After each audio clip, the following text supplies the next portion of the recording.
Why do you feel trapped within yourself, as if your own heart conspires against you?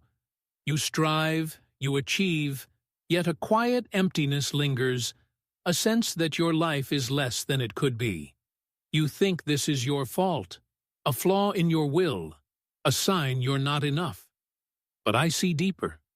I see an ego, cunning and silent, weaving illusions that bind your potential, keeping your true self in shadow. This ego, your guardian and saboteur, whispers that you are your successes, your fears, your masks, but it lies.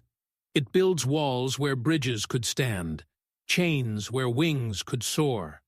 You feel it when you hesitate to speak your truth, when you cling to approval, when you repeat the same mistakes, wondering why freedom eludes you. You may think you're alone in this, but this pattern has been repeated for centuries. Let's begin. The first way your ego destroys your potential is through its allegiance to the persona. You wear this mask, crafted to please the world, believing it is you, your roles, your titles, your polished exterior. You call it identity, or perhaps just survival. But it is a cage. The persona, aligned with the ego, buries your true self, stifling the dreams that stir within. You feel this destruction when you achieve what others admire, yet feel hollow. Or when you fear revealing your flaws, you think, this is just who I am, someone who fits in. But I would say, as I wrote in Ion, the shadow is a moral problem that challenges the whole ego personality. Your ego's loyalty to the persona is not your essence. It is a barrier, hiding the potential of your true self. Picture the man who smiles at a meeting, his words measured, his heart silent. He calls himself professional, a success, but his ego's allegiance to his persona, a role shaped by a childhood where approval was earned through perfection, chokes his creativity, his authenticity.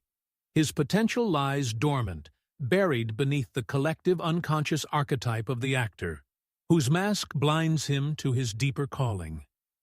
Your ego's grip on the persona is a source of your limitation, a sign that your true self is stirring, yearning to break free. Your body knows this, that tightness in your chest when you play your part, that quiet ache when you long to be seen.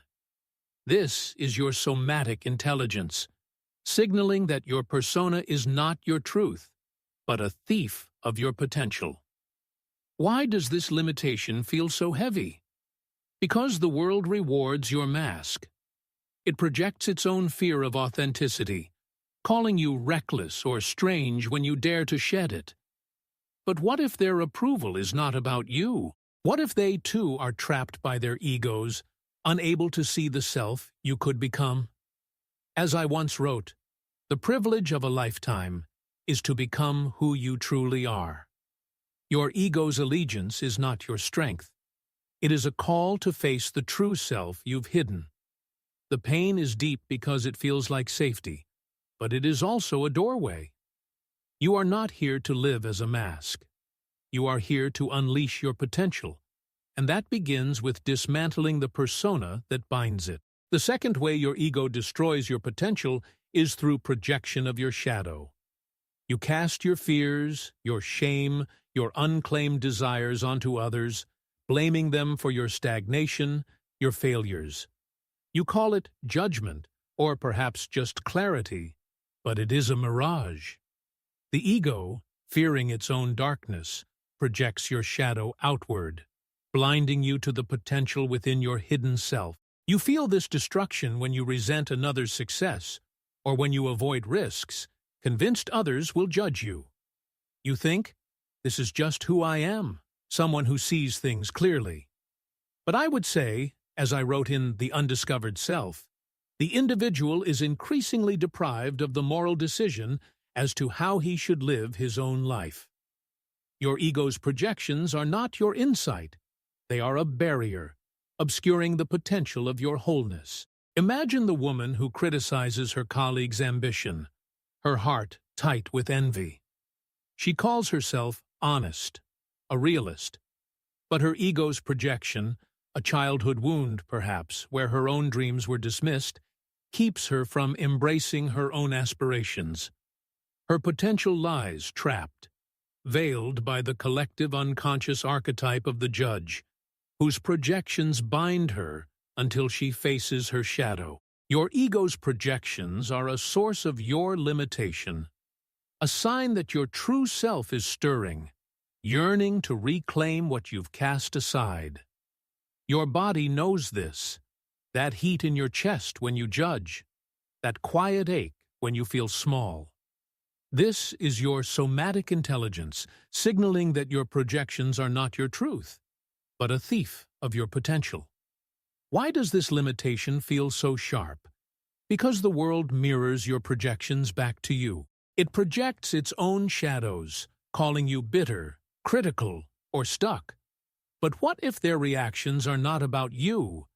What if they, too, are projecting, unable to face the shadows you mirror? As I once wrote, everything that irritates us about others can lead us to an understanding of ourselves. Your ego's projections are not your strength. They are a call to face the shadow you've externalized. The pain is raw because it feels like truth, but it is also a doorway to growth. You are not here to live in blame. You are here to unleash your potential, and that begins with reclaiming the shadow your ego casts. The third way your ego destroys your potential is through repressed wounds. You bury these scars, betrayals, losses, moments when your voice was silenced, believing they're gone, but they fester in the unconscious, shaping your choices. You call it resilience, or perhaps just moving on, but it is a chain. The ego, guarding its illusion of control, represses these wounds, blocking the potential that lies in healing them. You feel this destruction when a memory surfaces, halting your courage, or when you avoid new paths, fearing old pain. You think, this is just who I am, someone who's cautious. But I would say, as I wrote in Modern Man in Search of a Soul, we cannot change anything unless we accept it. Your ego's repression is not your strength. It is a barrier, stifling the potential of your true self. Consider the man who hesitates to lead, his confidence dimmed by an unnameable fear. He calls himself careful, a planner, but his ego's repression, a childhood betrayal perhaps when trust was broken, keeps him from embracing his vision. His potential lies dormant, bound by the collective unconscious archetype of the wounded healer, whose scars limit him until they are faced. Your ego's repressed wounds are a source of your limitation, a sign that your true self is stirring, yearning to heal what you've buried. Your body knows this, that tightness in your throat when a memory rises, that quiet ache when you push it down. This is your somatic intelligence, signaling that your wounds are not your burden, but a key to your potential. Why does this limitation feel so elusive? Because the world encourages your repression. It projects its own fear of vulnerability, calling you weak, dramatic, or stuck when you pause to feel. But what if their dismissal is not about you? What if they, too, repress their wounds, unable to face the pain you carry? Your ego's repression is not your strength. It is a call to face the scars you've buried. The pain is deep because it lingers unseen, but it is also a doorway to freedom. You are not here to hide your wounds. You are here to unleash your potential. And that begins with embracing the pain that fuels your growth. The fourth way your ego destroys your potential is through emotional triggers. You feel them flare. A word, a glance, a silence that sends you spiraling into anger, fear, or shame, derailing your path. You call it temperament, or perhaps just sensitivity, but it is a trap. The ego, clinging to its illusions, amplifies these triggers, tying you to old wounds instead of freeing your potential. You feel this destruction when criticism halts your progress, or when fear of failure stops you cold.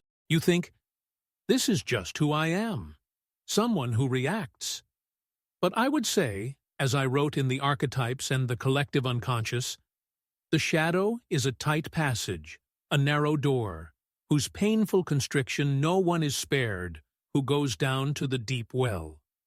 Your ego's triggers are not your nature. They are a barrier, blocking the potential of your true self. Picture the woman who snaps at a friend's critique, her heart racing with a fury she doesn't understand. She calls herself passionate, quick-tempered. But her ego's triggers, a childhood moment, perhaps, when her efforts were mocked, keep her from embracing her true strength. Her potential lies trapped, bound by the collective unconscious archetype of the warrior, whose anger masks a deeper wound. Your ego's triggers are a source of your limitation, a sign that your true self is stirring, yearning to break free from old patterns. Your body knows this, that heat in your chest when a trigger flares, that quiet ache when you feel ashamed. This is your somatic intelligence, signaling that your triggers are not your truth, but a thief of your potential. Why does this limitation feel so intense? Because the world amplifies your triggers. It projects its own unresolved pain, calling you volatile, weak, or irrational. But what if their reactions are not about you? What if they, too, are triggered, unable to face the wounds you mirror? Your ego's triggers are not your strength. They are a call to face the shadows that ignite your pain. The pain is sharp because it feels like attack, but it is also a doorway to mastery. You are not here to be ruled by triggers. You are here to unleash your potential, and that begins with embracing the wounds they reveal. You're sensing a quiet sabotage within, aren't you? The ego that binds you, its grip through the persona, projections, repressed wounds, emotional triggers, has kept your potential in shadow, a prisoner of illusions you mistook for truth. You strive, yet stumble. You dream, yet falter, as if your own soul conspires against you. You thought this was your flaw, a sign of your inadequacy, but it is the ego's cunning, veiling the true self that yearns to rise. The successes you chase, the fears you flee, feel like chains now, their weight growing as your unconscious stirs. This is not failure, it's awakening. Your soul is calling, urging you to face the ego's subtle destructions. As I once wrote, until you make the unconscious conscious, it will direct your life, and you will call it fate. Let's walk deeper, where the ego's traps reveal the path to your potential.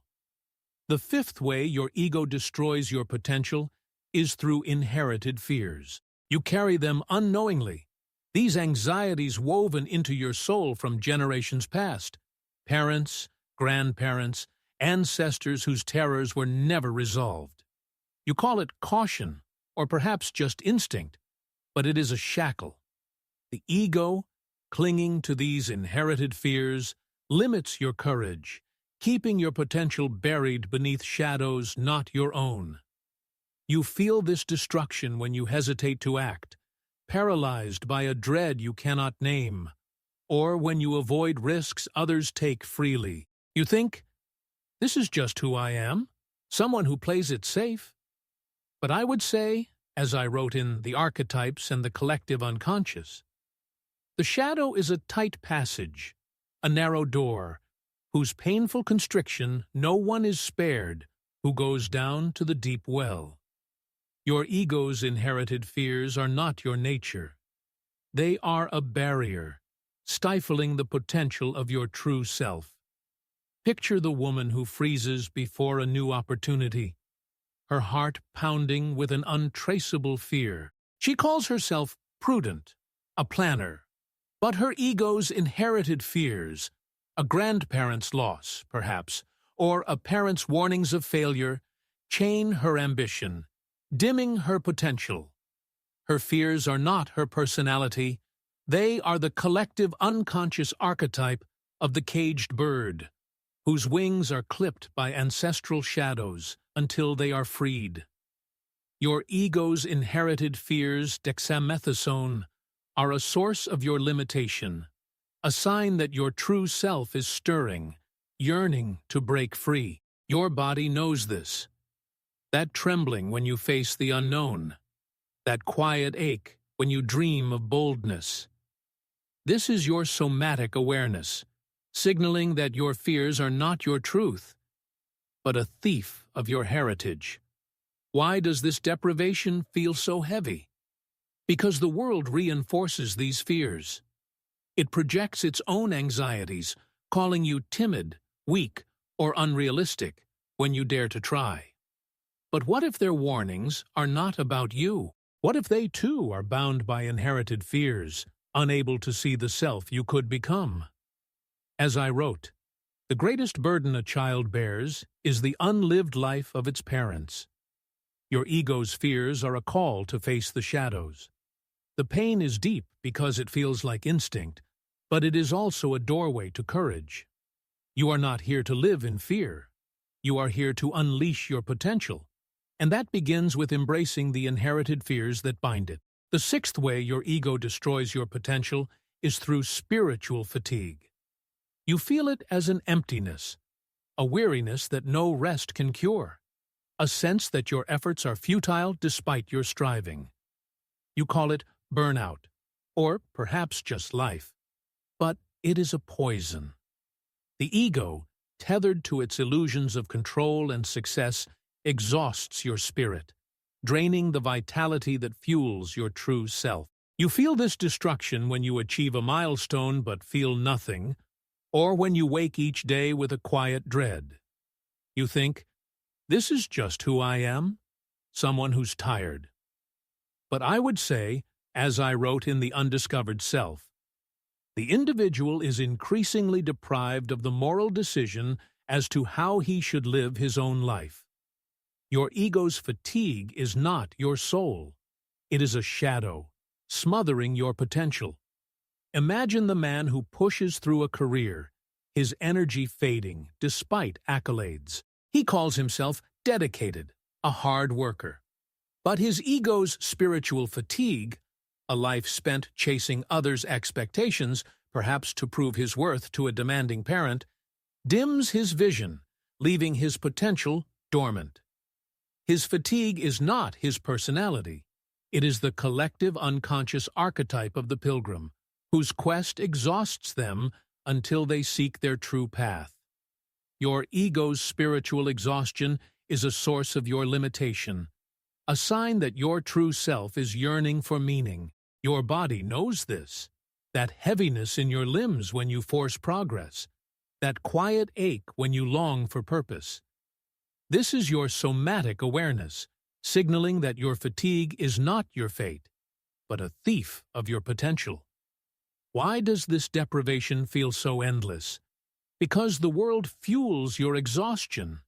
It projects its own emptiness, calling you lazy, ungrateful, or weak when you pause.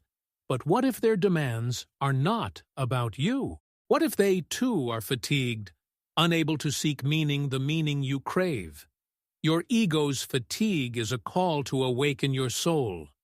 The pain is deep because it feels like despair, but it is also a doorway into renewal. You are not here to live exhausted.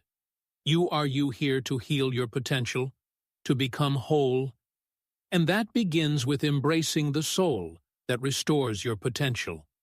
The seventh way your ego destroys your potential is through denial of your shadow. You turn away from your flaws, your anger, your envy, your selfishness, believing they diminish you, but they hold the key to your growth. You call it self-improvement, or perhaps just virtue, but it is a delusion. The ego, fearing its own darkness, denies your shadow, keeping you from the potential that lies in embracing it. You feel this destruction when you hide your true feelings to appear perfect, or when you avoid challenges that reveal your weaknesses. You think, "This is just who I am, someone who strives for better." But I would say, as I wrote in Modern Man in Search of a Soul, we cannot change anything unless we accept it. Your ego's denial is not your strength. It is a barrier, blocking your potential for wholeness. Consider the woman who polishes her image, never admitting her doubts. She calls herself confident, a role model, but her ego's denial of her shadow, a childhood shame, perhaps, when her flaws were punished, keeps her from authentic growth, her potential stifled by pretense. Her denial is not her personality. It is the collective unconscious archetype of the saint, whose perfection masks a deeper truth. Your ego's denial is a source of your limitation, a sign that your true self is yearning to embrace your flaws. Your body knows this, that tension when you hide your truth, that quiet ache when you feel inauthentic. This is your somatic awareness, signaling that your denial is a thief of your potential, a thief. Why does this deprivation feel so persistent? Because the world rewards your pretense. It projects its own fear of imperfection, calling you flawed or weak when you falter. But what if their standards are not about you? Your ego's denial is a call to your shadow. The pain is deep because it feels like safety, but it is also a door to authenticity. You are not here to live in denial. You are here to unleash your potential, to become whole. And that begins with embracing the shadow that fuels your growth. The eighth way your ego destroys your potential is through fear of failure. You see, you cling to safety, avoiding risks that could awaken your true self, believing failure defines you. You call it prudence, or perhaps just realism, but it is a prison. The ego, terrified of its own fragility. Your ego's fear of failure paralyzes your ambition, keeping your potential locked away. You feel this destruction when you abandon a dream at the first obstacle, or when you doubt your worth after a setback. You think, "This is just who I am, someone who doesn't take chances."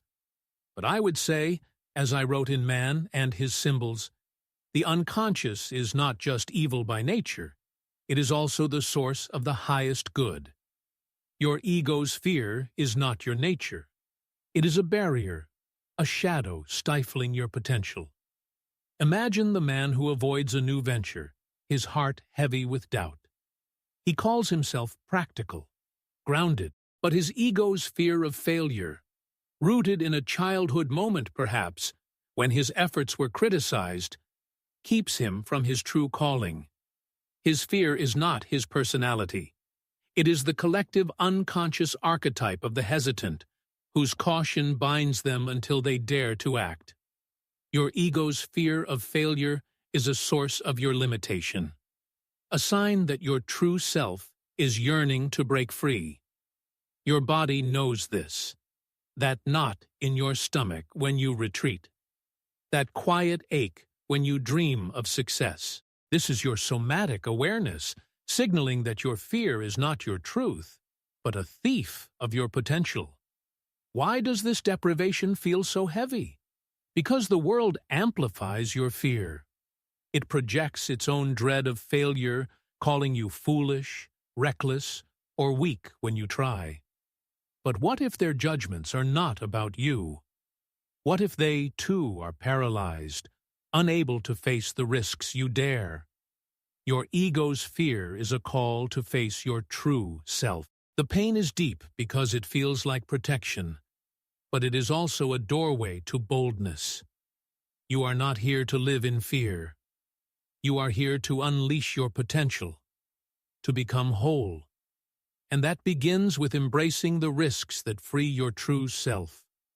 You're feeling the weight of unseen chains, aren't you? The ego that binds you, its hold through the persona, projections, repressed wounds, emotional triggers, inherited fears, spiritual fatigue, denial of the shadow, and fear of failure, has kept your potential shrouded, a captive of illusions you thought were you. You push forward, yet falter. You dream, yet something pulls you back, as if your own soul resists your growth. You believed this was your flaw, a sign you're not enough, but it is the ego's subtle sabotage, veiling the true self that longs to shine. The goals you chase, the doubts you carry, feel like barriers now, their grip tightening as your unconscious stirs. This is not defeat, it's awakening. Your soul is rising, urging you to face the ego's quiet destructions. As I once wrote, there is no coming to consciousness without pain. Let's venture deeper, where the ego's traps unveil the path to your potential. The ninth way your ego destroys your potential is through clinging to false certainty. You grasp at rigid beliefs about yourself, others, the world, thinking they anchor you, but they blind you to new possibilities. You call it conviction, or perhaps just clarity, but it is a prison. The ego, desperate for control, clings to these certainties, stifling the potential that lies in embracing the unknown. You feel this destruction when you dismiss new ideas or when you resist change, convinced your way is right. You think, this is just who I am, someone who knows their truth. But I would say, as I wrote in The Archetypes and the Collective Unconscious, the shadow is a tight passage, a narrow door, whose painful constriction no one is spared who goes down to the deep well. Your ego's certainty is not your strength. It is a barrier, hiding the potential of your true self. Picture the man who argues his point, his voice firm, his heart closed. He calls himself principled, a truth seeker, but his ego's clinging to certainty, a childhood lesson perhaps, where doubt was punished, keeps him from growth, his potential dimmed by rigidity. His certainty is not his personality. It is the collective unconscious archetype of the gatekeeper, whose dogma binds them until they open to mystery. Your ego's false certainty is a source of your limitation, a sign that your true self is stirring, yearning to embrace uncertainty. Your body knows this, that tension in your jaw when you defend your stance, that quiet ache when you sense there's more. This is your somatic intelligence signaling that your certainty is not your truth, but a thief of your potential. Why does this limitation feel so solid? Because the world rewards your rigidity. It projects its own fear of the unknown, calling you naive, weak, or lost when you question. But what if their resistance is not about you? What if they too are trapped by false certainties, unable to see the self you could become? As I once wrote, the privilege of a lifetime is to become who you truly are. Your ego's certainty is not your strength. It is a call to face the unknown you've avoided. The pain is deep because it feels like security, but it is also a doorway to growth. You are not here to live in rigidity. You are here to unleash your potential, and that begins with embracing the uncertainty that fuels your true self. The 10th way your ego destroys your potential is through addiction to external validation. You seek approval, praise, recognition, love, believing it defines your worth, but it chains you to others' expectations. You call it ambition, or perhaps just connection, but it is a trap. The ego, craving affirmation, binds your potential to the whims of others, dimming your inner light. You feel this destruction when you falter without applause, or when you shrink from risks that might bring criticism. You think, this is just who I am, someone who needs support. But I would say, as I wrote in The Undiscovered Self, the individual is increasingly deprived of the moral decision as to how he should live his own life. Your ego's addiction is not your nature. It is a barrier, stifling the potential of your true self.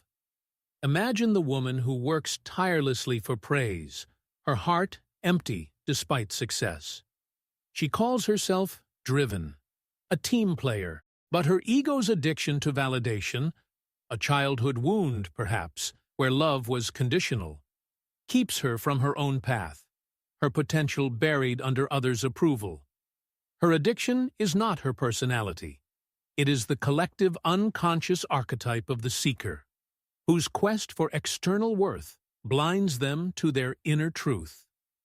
Your ego's validation is a source of your limitation, a sign that your true self is yearning to stand alone. Your body knows this, that racing pulse when you await praise, that quiet ache when it doesn't come. This is your somatic intelligence, signaling that your addiction is not your truth, but a thief of your potential. Why does this limitation feel so persistent? Because the world fuels your craving. It projects its own need for validation, calling you selfish, arrogant, or weak when you seek your own truth. But what if their expectations are not about you? What if they, too, are addicted, unable to see the self you could embody? Your ego's addiction is not your strength. It is a call to face the worth you've sought outside. The pain is deep because it feels like survival, but it is also a doorway to freedom. You are not here to live for others' approval. You are here to unleash your potential, and that begins with embracing the validation within. The 11th way your ego destroys your potential is through resistance to vulnerability. You guard your heart, fearing exposure will diminish you, but this shield blocks your deepest growth. You call it strength, or perhaps just caution, but it is a cage. The ego, terrified of being seen, resists vulnerability, keeping your potential locked in the shadow of fear. You feel this destruction when you hide your truth to avoid judgment, or when you shy away from intimacy that could transform you. You think, "This is just who I am, someone who stays guarded." But I would say, as I wrote in Psychology and Alchemy, the soul is a fire that burns invisibly, and its restlessness is a sign of transformation. Your ego's resistance is not your strength. It is a barrier, stifling the potential of your true self. Consider the man who avoids deep connections, his words shallow, his heart closed. He calls himself independent, a loner, but his ego's resistance to vulnerability, a childhood moment, perhaps, when his openness was mocked, keeps him from authentic bonds, his potential dimmed by isolation. His resistance is not his personality. It is the collective unconscious archetype of the fortress, whose walls protect but imprison. Your ego's resistance is a source of your limitation, a sign that your true self is yearning to be seen. Your body knows this. That tightness in your chest when you hold back, that quiet ache when you long to connect. This is your somatic intelligence, signaling that your resistance is not your truth, but a thief of your potential. Why does this limitation feel so safe? Because the world fears your vulnerability. It projects its own fear of exposure, calling you weak, naive, or foolish when you open up. But what if their rejection is not about you? What if they too resist vulnerability, unable to embrace the truth you offer? Your ego's resistance is not your strength. It is a call to face the self you've hidden. The pain is deep because it feels like risk, but it is also a doorway to intimacy.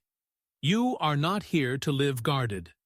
You are here to unleash your potential, and that begins with embracing the vulnerability that frees your true self. The 12th way your ego destroys your potential is through dissociation from your purpose. You drift through life, detached from the meaning that could guide you, believing this is just how it is. You call it practicality, or perhaps just reality, but it is a void. The ego, fearing the weight of purpose, dissociates you from your soul's calling, keeping your potential buried in numbness. You feel this destruction when you question your existence, or when achievements leave you empty. You think, this is just who I am, someone who goes through the motions. But I would say, as I wrote in Modern Man in Search of a Soul, the greatest burden a child must bear is the unlived life of its parents. Your ego's dissociation is not your nature. It is a barrier, stifling the potential of your true self.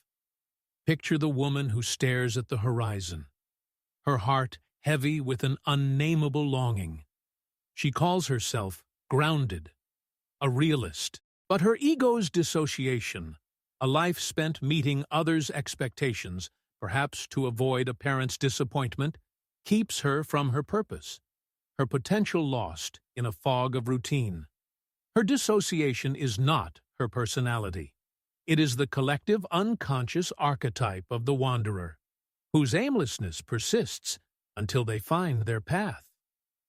Your ego's dissociation is a source of your limitation, a sign that your true self is yearning for meaning. Your body knows this, that hollowness in your chest when you feel adrift, that quiet ache when you glimpse purpose. This is your somatic intelligence, signaling that your dissociation is not your truth, but a thief of your potential. Why does this limitation feel so vast? Because the world encourages your detachment. It projects its own purposelessness, calling you idealistic, unrealistic, or lost when you seek meaning. But what if their cynicism is not about you? What if they, too, are dissociated, unable to find the purpose you crave? Your ego's dissociation is not your strength. It is a call to face your soul's hunger. The pain is deep because it feels like absence, but it is also a doorway to purpose. You are not here to live without meaning. You are here to unleash your potential. And that begins with embracing the purpose that calls your true self.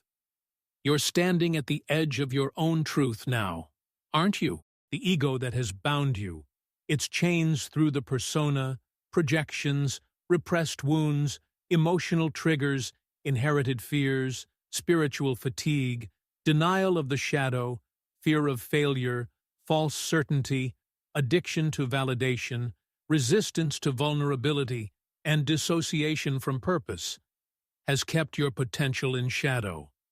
A prisoner of illusions you thought were your life. You strive, yet feel confined. You yearn, yet something within resists, as if your soul both beckons and recoils. You believed this was your flaw, a sign you're destined to fall short. But it is the ego's cunning, veiling the true self that longs to emerge. The paths you've walked, the doubts you've carried, feel like burdens now, yet they are signals of awakening. This is not defeat. It's transformation. Your unconscious is stirring, urging you to face the ego's sabotage. As I once wrote, there is no coming to consciousness without pain. Let's walk deeper, where the ego's traps become the path to your potential. If you continue to serve your ego, something else will rise from within to force your awakening, and you will not like what it shows you. The collective unconscious is not a passive sea. It is a living force, teeming with archetypes that demand reckoning. Ignore your potential, and the shadow will erupt as a crisis, a loss, a shattering that strips your illusions bare. I see it in the world today. Men and women clinging to their egos, mistaking them for strength, only to be broken when the unconscious demands its due. The man who denies his vulnerability will find his life unraveling in solitude. The woman who seeks endless validation will find her dreams haunted by emptiness. If you do not look inward, the shadow will rise, not as a guide, but as a judge. As I wrote in Ion, the shadow is a moral problem that challenges the whole ego personality. You stand at a crossroads. Face your ego now, or let it destroy you later. The weight of this choice is heavy, but it is also a warning. You are not here to repeat the ego's cycles. You are here to unleash your potential, and that begins with heeding the shadow that signals your awakening. The first step inward is acceptance, not of the ego's illusions, but of its sabotage as a truth you must face. You mistake your limitations, your fears, your need for approval, your resistance for your identity, believing they define you. But acceptance is a fire that purifies without burning. A willingness to embrace your ego's destruction as a sign of your true self stirring. You've spent years fighting your triggers, your fatigue, your doubts, thinking they make you weak. But what if they are not flaws, but guides, pointing to the shadows you must claim? As I wrote in Modern Man in Search of a Soul, we cannot change anything unless we accept it. Condemnation does not liberate, it oppresses. Acceptance is the alchemy of the psyche, turning the lead of your ego's sabotage into the gold of your potential. Picture the woman who sits in silence, no longer ashamed of her fear of failure. She once called herself inadequate, a dreamer who falls short. But now, she accepts her fear, seeing it as a wound from a childhood where mistakes were punished, perhaps by a parent's disapproval. Her acceptance, once a terror, becomes a sanctuary, allowing her true self to emerge. The collective unconscious holds this archetype. The alchemist, who transforms limitation into wisdom, but only through acceptance. Your ego's sabotage is not you. It is a signal of your awakening, a story you can embrace. Your body knows this, that softening in your chest when you accept your flaws, that quiet ache when you resist. This is your somatic intelligence, signaling that acceptance is a doorway, not a surrender. The pain of acceptance is tender because it asks you to face yourself, but it is also a light that reveals. You are not here to deny your ego's destruction. You are here to unleash your potential, and that begins with embracing the acceptance that honors your true self. The second step inward is integration, the act of weaving your shadow into yourself. You mistake your ego's traps, your triggers, your resistance, your dissociation for flaws, but they are the hidden parts of you, waiting to be reclaimed. Integration is not about erasing your limitations, but about listening to them, understanding their origins, and letting them guide you to your truth.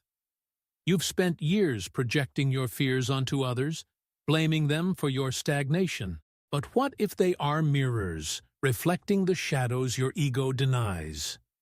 As I wrote in The Archetypes and the Collective Unconscious, the shadow is a tight passage, a narrow door, whose painful constriction no one is spared who goes down to the deep well. Integration is the passage through this door, a journey where your ego's sabotage becomes your ally. Imagine the man who pauses to feel his need for validation, no longer fleeing its pull. He once called himself ambitious, a leader, but now he integrates his shadow, seeing his craving as a wound from a childhood where love was earned, perhaps through a parent's praise. His integration, once a shame, becomes a bridge, guiding him to wholeness. The collective unconscious holds this archetype, the healer, who mends their own wounds to unlock their potential, but only through integration. Your ego's sabotage is not you. It is a signal of your awakening, a story you can reclaim. Your body feels this, that warmth in your core when you face your truth, that quiet ache when you hide. This is your somatic intelligence, signaling that integration is a path, not a punishment. The pain of integration is heavy, because it asks you to confront your depths, but it is also a light that reveals. You are not here to banish your shadows.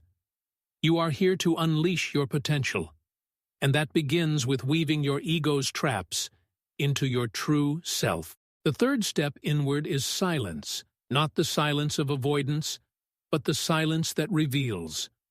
You mistake your noise, your racing thoughts, your need for validation, your endless striving for your identity. But they are shields your ego raises against your true self.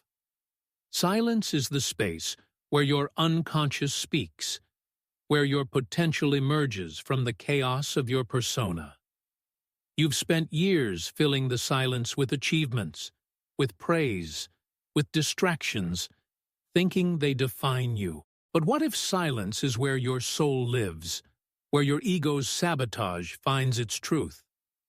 As I wrote in Psychology and Alchemy, the soul is a fire that burns invisibly, and its restlessness is a sign of transformation. Silence is the crucible where this fire burns, transforming your limitations into light. Consider the woman who sits by a window, her mind quiet for the first time in years. She once called herself driven, always moving, but now she embraces silence, seeing it as a space to feel her spiritual fatigue. Born from a childhood where rest meant weakness, perhaps under a family's demands. Her silence, once a void, becomes a sanctuary, revealing the truth of her soul's hunger. The collective unconscious holds this archetype, the sage, who finds wisdom in stillness, but only through silence. Your noise is not you. It is a distraction from your awakening, a cycle you can still. Your body knows this, that calm in your chest when you pause, that quiet ache when you rush. This is your somatic intelligence, signaling that silence is a gift, not a threat. The pain of silence is heavy, because it asks you to listen, but it is also a light that illuminates. You are not here to live in noise. You are here to unleash your potential, and that begins with embracing the silence that reveals your true self. The fourth step inward is solitude, not as isolation, but as a birth. You mistake your aloneness for your identity, believing you are destined to be separate, unworthy of connection. But solitude is a space where your true self grows, free from the ego's need for validation, where your limitations, your fears, your resistance, your dissociation become your teachers. You've spent years fleeing solitude, chasing approval to fill the void, thinking others define you. But what if solitude is where you find your soul, where your potential takes root? As I wrote in The Undiscovered Self, the individual is increasingly deprived of the moral decision as to how he should live his own life. Solitude is the space where you reclaim that decision, where your ego's sabotage becomes your guide. Picture the man who walks alone at dusk, no longer fearing his solitude. He once called himself unlovable, always seeking others' approval. But now he embraces solitude, seeing it as a space to face his resistance to vulnerability. Born from a childhood where he was unseen, perhaps by a distracted family. His solitude, once a prison, becomes a womb, birthing a self that needs no external praise. The collective unconscious holds this archetype, the seer, who finds vision in solitude, but only through embracing it. Your aloneness is not you. It is a signal of your awakening, a cycle you can transform. Your body feels this, that peace in your core when you embrace solitude, that quiet ache for connection. This is your somatic intelligence, signaling that solitude is a path, not a punishment. The pain of solitude is tender because it asks you to stand alone, but it is also a light that births authenticity. You are not here to fear solitude. You are here to unleash your potential, and that begins with embracing the solitude that shapes your true self. You're beginning to see the contours of your true self now, aren't you? The ego that has bound you, its chains through the persona, projections, repressed wounds, emotional triggers, inherited fears, spiritual fatigue, denial of the shadow, fear of failure, false certainty, addiction to validation, resistance to vulnerability, dissociation from purpose, and the steps of acceptance, integration, silence, solitude, has kept your potential in shadow. Yet that shadow is fading. You thought your limitations were your essence, a sign you're fated to fall short. But they are the ego's illusions, dissolving as your true self stirs. The ambitions you chased, the fears you fled, feel like echoes now, their hold loosening as your soul demands authenticity. This is not failure, it's transformation. Your unconscious is guiding you, its fire burning away the ego's lies to reveal your potential. As I once wrote, the privilege of a lifetime is to become who you truly are. Let's walk further, where the ego's sabotage unveils the self you are becoming. You've walked through fire, and yet your soul isn't ashes. It's finally visible. The 17th step inward is clarity. Not the clarity of solutions, but the clarity of seeing your true self beyond the ego's distortions. You mistake your limitations, your need for approval, your fear, your dissociation, for your identity, believing they define your worth. But clarity is a shadow's end, a moment when the unconscious reveals the truth within your struggles, your triggers, your fatigue, your longing for purpose. You've spent years seeking external answers, thinking others' validation or success would free you. But what if clarity comes from embracing your ego's sabotage as a guide to your true self? As I wrote in Man and His Symbols, the unconscious is not just evil by nature, it is also the source of the highest good. Clarity is the light that emerges when you see your limitations as a path, not a prison. Picture the man who sits in solitude, no longer fearing his resistance to vulnerability. He once called himself guarded, a loner, but now he sees clearly. Not a cure for his limitations, but a truth within. His inherited fears, his denial of the shadow, his dissociation are not flaws, but signals of his soul awakening, born from a childhood where his openness was dismissed, perhaps by a family's indifference. His clarity, once a distant hope, becomes a mirror, reflecting a self that needs no external approval to shine. The collective unconscious holds this archetype, the seer, who sees truth within, but only through clarity. Your limitations are not you. They are shadows fading in the light of your awakening.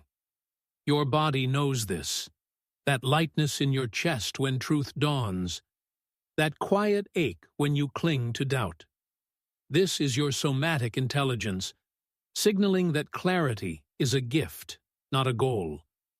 The pain of clarity is tender because it asks you to let go of illusions, but it is also a light that reveals you are not here to live in limitation. You are here to unleash your potential, and that begins with embracing the clarity that unveils your true self.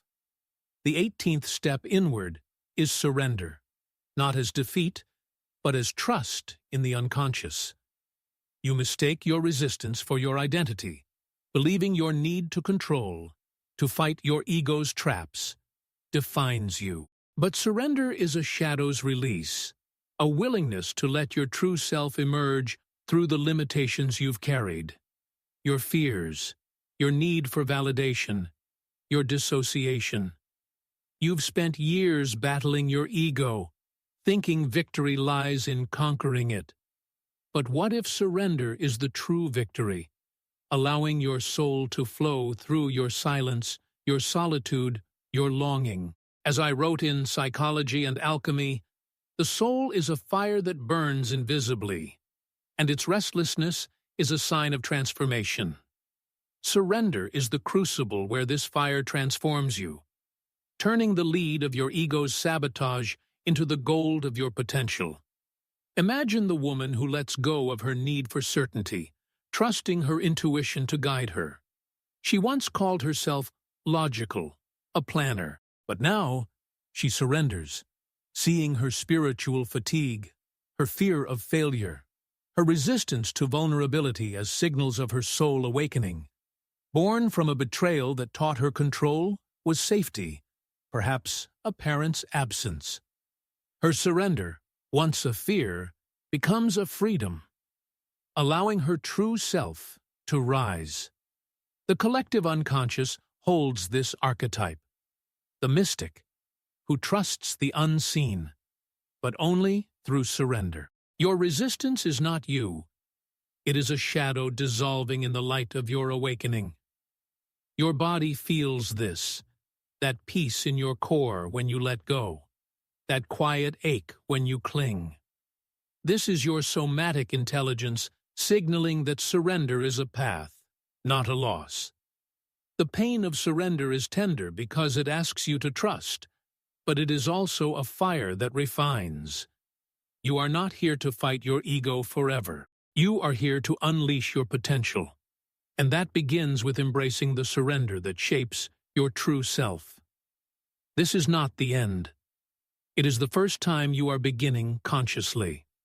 The 19th step inward is transformation, not as a sudden rebirth, but as the quiet unfolding of your true self. You mistake your ego's traps, your fears, your triggers, your resistance for your identity, believing they limit you forever. But transformation is a shadow's integration, a process where your unconscious weaves your limitations, your need for validation, your dissociation, your solitude, into your wholeness. You've spent years running from your ego's sabotage, thinking it defines you. But what if your limitations are the raw material of your becoming, shaped by acceptance, integration, and surrender? As I wrote in Symbols of Transformation, the greatest tragedy of the individual is that he thinks he is not enough. Transformation is the moment you see you are enough, not despite your ego, but because of the journey it provoked. Consider the man who stands before a crossroads, no longer haunted by his addiction to validation. He once called himself weak, a seeker of approval, but now he sees his limitations, his inherited fears, his false certainty, his resistance, as signals of his soul awakening, born from a childhood where he was never enough, perhaps under a parent's judgment. His transformation, once a dream, becomes a reality.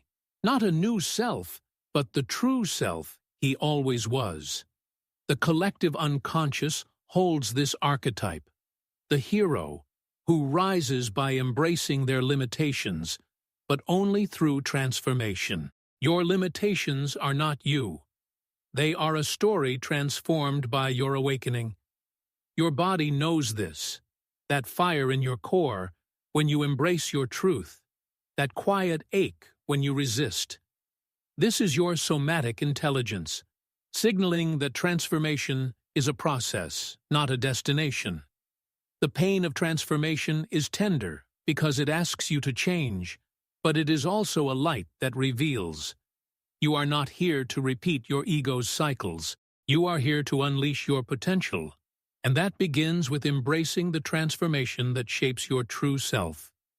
Dear brothers and sisters, do not rush to heal. Rush to understand. For what you do not understand, you will repeat. The 20th step is not a step, but a departure. A moment where I leave you with your own soul. You've mistaken your ego's sabotage, your shadow, your wounds, your fears, your triggers, your fatigue, your denial, your resistance, your certainty, your validation, your dissociation, your limitations, for your identity. But these are signals of your true self awakening, cries from the unconscious guiding you to wholeness.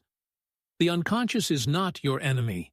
It is your fire, your truth. As I wrote in The Undiscovered Self, the individual is increasingly deprived of the moral decision as to how he should live his own life.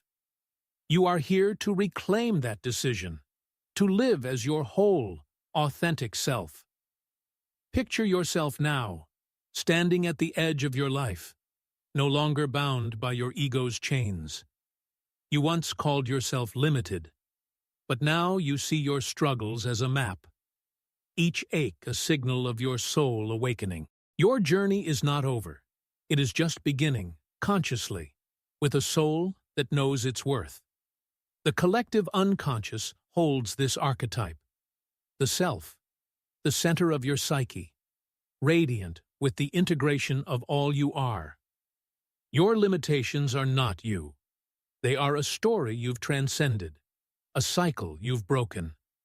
Your body feels this, that warmth in your chest when you choose your truth, that quiet strength when you stand firm. This is your somatic intelligence, signaling that you are whole, not because you are flawless, but because you are true.